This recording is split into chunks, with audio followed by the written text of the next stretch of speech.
2人はですね、僕にとってすごく大事な友達なんですけども小学生の頃っていうのは基本的に原っぱで遊べるかどうか、それとですね、美味しいものが食べれるかどうか、徳島ですね。徳島ですね。徳島ですね。徳島の生まれなんです。そんな小学生時代過ごされて、なぜ建築を始めようと思われた？やっぱり僕はですね、家がですね、建築の仕事をしてたので、神社仏閣へ毎日曜日に連れて行かれると。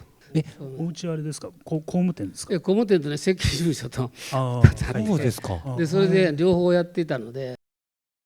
学生運動の真っ盛りなんですよね。でその中で過ごしていきますから、いつ死ぬかなっていうか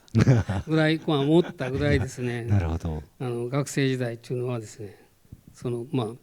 社会的な運動の中に入り込んでいたっていう、あまり学生時代は大学の教室の中で授業を聞いたり製造をやったりっていうのはあまりやられてなかった？そういうのは全然あんまりやらずに自分が何をしたいのかなっていうことをずっと考えてたのかなと思いますね。時代をどう生きるかっていう、それぞれの、時代に全部自分にとっての大事なターニングポイントが詰まってるよという、そんなことをちょっと考えながらいきます。この1964年に東京のオリンピックが始まる。じゃあオリンピックの迎えるために建物を作らないといけないんですね。いろんな競技場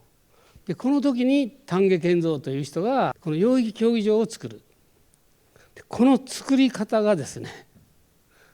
出来上がった後の人が僕は見に行けてませんので、この時代のですね、どうやって作ったかっていうのを調べていくと、砂、コンクリート、砂利、全てのものはそこの現場で立ち上げて作っていくという、このとんでもない当たり前のことがこの1964年ではまだやられていたという。土木と建築が一体になってるんですけど、これは要するに丹下健三さんがですね、考え出した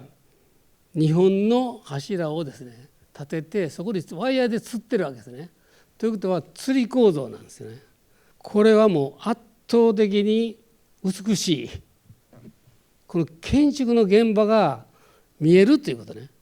今は全部隠されてるんですよね、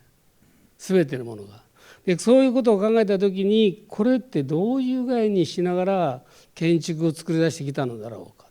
実はコンピューターがないんですよ。タイガー計算機っていうのがあって、手でガチャガチャガチャって回して、反対回したらチーンチーンってなるやつがあるんですけどね、これをものすごく回しながら、先に図面が出来上がってるんではなくて、工事をしながら図面が進んでいくというとんでもないことが起こっているわけです。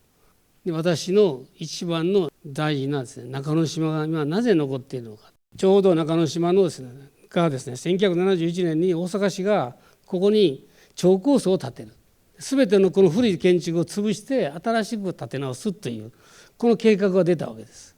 この計画が出た時に、これは待てと、これはとんでもないことになる。でそれで富樫と知り合って、もう一度勉強し直そうということでそこへ行きます。でその時に安藤さんと知り合っていくわけです。この中之島の保存をするために市民運動を起こしていきます。で第1回の中之島祭りをするために、この中之島に寝泊まりをしながらここでですね、この会場をですね1日だけこれを全部貸し切りっていう状態にして、ここで祭りして3万人の人が来て、この中之島というものを使っていく。今年が実は53回やってるんです。まだ続いてるんです。この運動があったから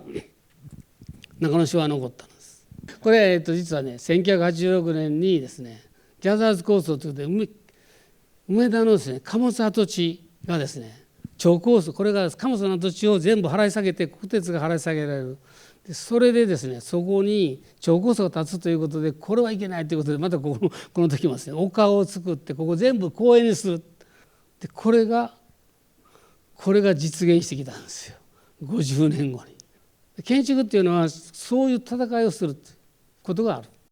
1995年に阪神大震災が起こってしまうんです。でこれで全てのものの考え方が変わっていく。ってここまで倒れてしまうのかっていう。でこの時に建築というものと構造というものと、そういうものがすごく重要になってきました。この変わり目のですね1999年から2000年という時代に世界がどういうようになっていったかってでここが非常に大事になってきてて、私はその時にですね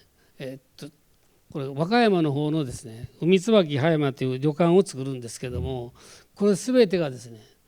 大工さんが手で墨付けをしてやっていく、これ3次元に上がっていくんですね。船のような形したでこんなものを作っていきながら建築をですねやりました。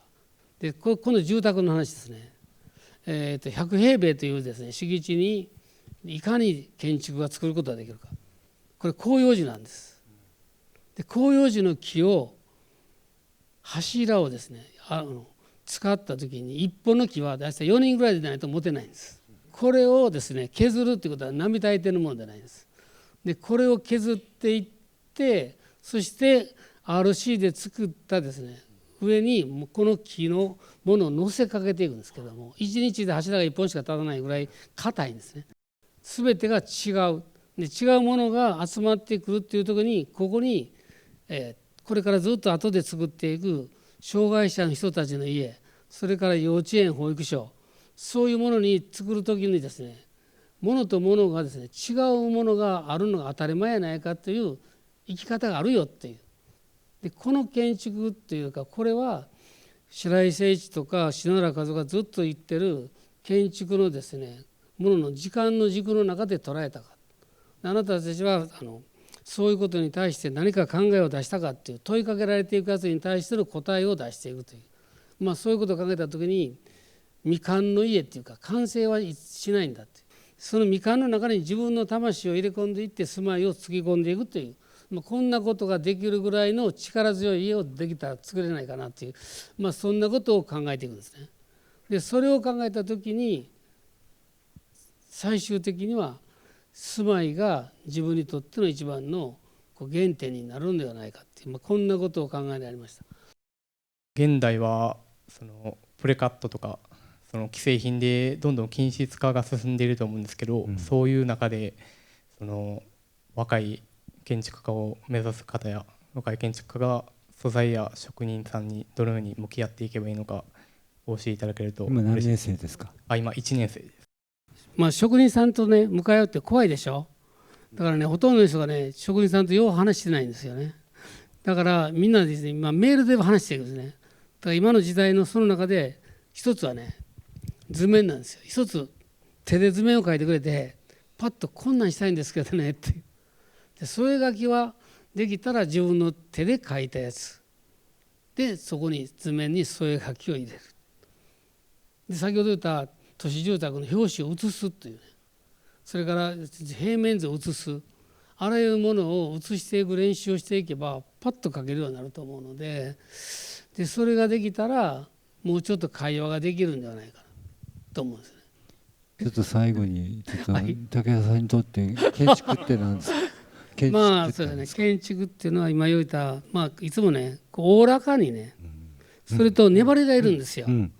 今の時代の中で何が一番怖いんですかっていうと決定するっていうことね。のらりくらりといける時代であれば、ものすごいうまくできるのにまっすぐでこう決めてこういう柱にいかんって、でもみんながそれ待っとるんですよね。決めてもらいたいっていうね。でその決めてもらいたい時に自信を持ってこうだって言い切っていくというね、それは実は自分にとっての裏が取れてるかどうか。裏って何ですかっていうと勉強してきてるかどうか、それと物を見てきてるかどうか、本物をどれだけ見てるか、金閣寺銀閣寺あんなに見てほんまにすごいなと思って感動してくるか。竹原さんからちょっと若い人たちに、だから建築っていうのは自分ではできない、自分は図面を描いたんです。だから建築っていう建築家というよりか建築という職業はそういう人たちを束ねながら、よく言われてる音楽家とかね言われてますけども、そう束ねていける能力がやっぱりいるなと思うんです。できなければ組を組んだらいいんですよ。